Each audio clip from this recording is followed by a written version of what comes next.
Hey y'all, Hodge here and Galen with the Solver. We are excited to go over a few different things today, but up first, we're going to talk a little bit about our sim process. Hey guys, Hodge and I just kind of walk you through a little bit of what we do in terms of our sim process week to week and how we use the sims both for single entries, 3max, and MME stuff. So I'm already here on the optimizer page because I wanted to really show how I use the multi-lineup simulator. Usually one of my first steps that I'm doing here is I'm just optimizing 1,000 lineups with high variance and no rules. Sometimes, most of the time, I'll just do a simple rule, like for example, a stack, or sometimes I'm not even going to do a stack. And I just kind of want to see like what the best plays are on a slate, which players seem to be simming better than others, and just kind of get an idea of what the sim's like. And then after that, I'll kind of play around with more concrete ideas and test out specific quarterbacks, specific stacks, specific run backs, and things like that. So I'll go ahead and just kind of stop this here, 960, and I'll go ahead and simulate this. Let's go ahead and look at maybe a big contest. Let me find something good here. I'll do like the Engage 8 here. Cool. Ryan, what does your sim process look like on a week Yeah, so when I open up the slate on a Friday or a Saturday to really start taking a look at things, I do something very similar. I would say the only thing that I've found in my process is I might actually cap the ownership for large field in that first run. Not small, right? Like I won't cap my quarterback ownership to 30%, but I might limit it to say 70%. If we get one of those weeks where there is a severely underpriced quarterback or running back due to an injury, or there's some crazy what appears to be a chalk defense, and that's where I'd say I'd do it the most, is I'll actually cap my defense to about 50%. Because what I know is then if that defense is showing up 50% of the time, I know that that's going to be the chalk defense, but I still want to see what other defenses the sims and the optimizer might like based off of all the variations on a essentially dry rule set. So very, very similar process. Yeah, that makes a lot of sense. I usually use high variance when I'm optimizing lineups, so my exposures end up pretty balanced out. But I think you guys can see my screen here just to kind of illustrate my point. So I basically just sent almost 1,000 lineups here, and I'm kind of just taking a look at what rates well. So on first look, it looks like there's some Herbert stacks here that are rating pretty well. There's a Herbert double, Herbert single, Herbert single. There's a lot of Fields and a lot of Brees Hall. That's pretty interesting there, as those two guys are not stacked, obviously, and Fields is someone who can run a lot. So usually what I'll do at this point, if I like any of the lineups here, I'll go ahead and save them. And then I'll kind of go back to the first screen, and then I'll optimize in order to test more concrete ideas. So if I'm interested in playing Fields at this point, I would go back and I would probably run 1,000 lineups with Fields not stacked at all, like zero teammates. I'll probably do some Fields single stacks. I'll probably do some Fields double stacks. This is actually a unique case where Fields double stacks might be a bit too much, but then I'll also test lineups with Fields, Brees Hall, and a wide receiver. I'll potentially test 1,000 lineups with just Fields and Brees Hall, see how that works out. I mean, I know this is kind of like a weird thing, but playing a quarterback with just a running back, but clearly there's a lot of lineups here that sim pretty well with Fields and Brees Hall. So I do want to see what that looks like. The matchup, I think, is really good.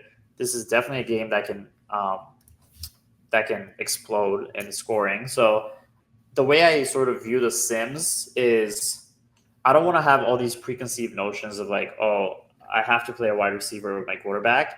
Is I want to see what actually works in the sims, because I'm going to use the sims to answer questions like in these weird cases where you have Fields. Does it potentially maybe make sense to play him with Brees Hall? I do think that's going to be a somewhat unique combination in GPPs. So that's sort of how I'm using the sims. I'm basically using it to test all these different ideas and just try to prove some of our preconceived notions as true or false. Yeah, one thing that I'll do at this stage too is I'll start to get a little bit of a feel for what the average ownership. So if you look at the pwn column there, you can sort that pwn column to see what's going to be relatively high owned, and you can kind of see that there's that cluster of fields, like you were saying, and then on the right hand side, all the way over where you have your player pools, I'll filter this by average ROI, and I'll just start seeing which players are really starting to show up a lot, just unique individual players. Just to keep in mind as I'm going through the process, a long time ago, somebody once told me that you really don't want to be sweating that lineup at the end of the slate, and all of a sudden it's some third string wide receiver who's got 3% market share. So I kind of want to get an idea of like who the good players are, even if they're coming in low owned or projected low ownership. So that's two things that I'll typically do from a sim process here as well. Cool. I think this sort of answers some of the questions people have about using the Sims. I don't think it really makes a lot of sense for me to go back and now test, the field singles, fields doubles, fields and Breeze Hall type stuff. But I think this at least gives people an idea of how to use the Sims as a playground to test out different ideas and different things that may work out. I think the primary thing that I want to know is that when you are using the Sims, I would try to use the less rules in the optimizer, the better, because you should be using the Sims to tell you what's good and what's not good, instead of setting these rules that you thought were good 5 years ago and have been using for 5 years, when now we have the tools to actually tell us if those rules are good or not. So that, to me, that's probably the biggest point I want to drive home, is that I think a few years ago, playing Fields and Breeze Hall would have been a terrible idea, but I think this is telling us here that it's maybe not a terrible idea. Is it a good idea or not? I can't really tell you. Is it the best lineup to play? I'm not sure. But I think it's definitely that's something that's at least worth exploring, instead of just like disregarding it because of like some notion you have in your head that you shouldn't play a quarterback and a running back from the same team without a wide receiver. Yeah, I think the ETR guys tackled that in the preseason too, right before the season kicked off. That onslaughting in large field tournaments is historically something that people weren't really doing, but the data and the Sims have both suggested as of recent that the field is underdoing it, and there's actually a pretty large edge there if you are taking Fields, a receiver, and his running back like Brees, right? So I do think it's a great point to just remove some of those preconceived notions and biases and kind of let the data help guide you there. Clearly, you're still going to have to make some decisions. You can't just select that first Fields lineup and let it run.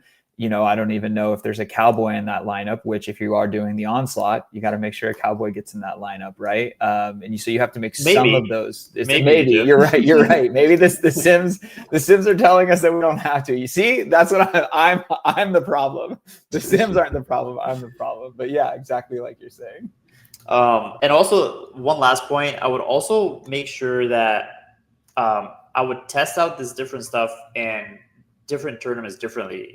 I think in these really, really big tournaments where you really need to have the nuts, I think certain lineups might be better than others. Whereas, especially in some of the smaller field stuff where correlation matters, I think a lot more, and you can just get by and win a tournament by just getting one game right. I think some of these onslaughts and stuff might be even better. I'm not saying they're bad in large field stuff, but I think they might be even better in smaller tournaments. So the Sims are clearly meant to be used for different tournaments differently. So you should certainly test out your different ideas in small tournaments versus large, and anything you're playing separately.